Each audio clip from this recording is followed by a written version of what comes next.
विद्यार्थ्यांना शाळेतच मिळणार वाहतूक सुरक्षेचे धडे. वाढत्या रस्ते अपघातांमुळे आणि वाहतूक कोंडीच्या समस्येमुळे विद्यार्थ्यांमध्ये लहानपणापासूनच रस्ता सुरक्षा व वाहतूक शिस्त रुजवण्याचा महत्त्वपूर्ण उपक्रम महाराष्ट्र पोलीस विभाग आणि शिक्षण विभाग यांच्या संयुक्त विद्यमाने हाती घेण्यात आला.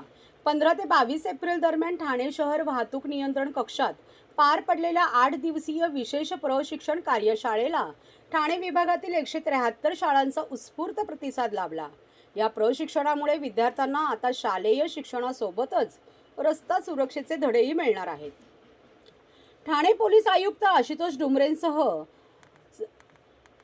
आयुक्त डॉक्टर ज्ञानेश्वर चव्हाण आणि शिक्षण विभाग यांच्या पुढाकारातून शालेय जीवनातच विद्यार्थ्यांमध्ये रस्ता सुरक्षेबाबत जागरूकता निर्माण व्हावी यासाठी ही विशेष कार्यशाळा आयोजित करण्यात आली होती. ठाणे शहर वाहतूक नियंत्रण कक्षात वाहतूक उप आयुक्त पंकज शिरसाट यांच्या मार्गदर्शनाखाली तसेच विभागीय समन्वय अधिकारी दिलीप स्वामी आणि मणिलाल शिंपी यांच्या नेतृत्वात ही कार्यशाळा यशस्वीरित्या पार पडली. रोड सेफ्टी प्रशिक्षक वैभव काळे यांनी प्रशिक्षकांना प्रत्यक्ष मैदानावर परेड, वाहतूक नियम यांचे प्रशिक्षण दिले. तसेच आपत्ती व्यवस्थापन, नागरी संरक्षण, प्रथमोपचार आणि अग्निशमन यांसारख्या महत्त्वाच्या विषयांवर सखोल मार्गदर्शन केले.